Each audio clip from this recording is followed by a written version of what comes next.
Koduru MLA అరవ శ్రీధర్. అదే మనిషేనా అసలు ఇది ఎమ్మెల్యేనా అని అనిపిస్తుంది నాకు.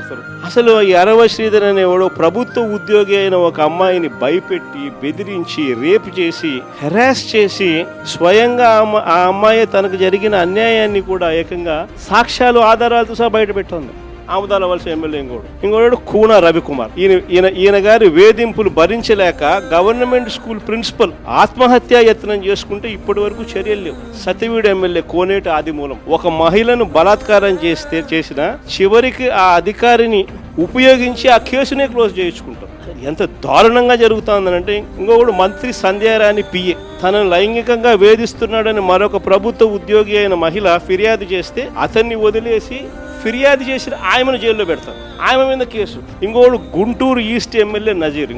ఈ మనిషి అశ్లీల వీడియోలు కూడా ఆయనతో మాట్లాడుతున్నాడు, ఈడు అశ్లీల వీడియోలు చూస్తాడు, ఈడు అశ్లీలంగా చేస్తాడు. వాసంశెట్టి సుభాష్ ఇంకోడు ఏకంగా స్టేజ్ ఎక్కి చిందులేస్తున్నాడు మంత్రి. అసలు నాకు ఆశ్చర్యంగా ఉంది. అసలు జంగల్ రాజ్యం అని అంటే ఇంకా వేరే పేరు ఏమైనా ఉంటుందా ఈ ప్రభుత్వంలో జరుగుతూ ఉన్న పనులకు? ఇలాంటిది ఏదైనా చేయాలంటే బొల్లులో భయం అనేది ఎలా ఉంటుందో చూపించాల్సింది పోయి వీళ్ళందరినీ ప్రోత్సహించిన సాక్షాత్తు దగ్గరుండి చంద్రబాబు నాయుడు, ఆయన కొడుకు, ఆయన ప్రభుత్వం.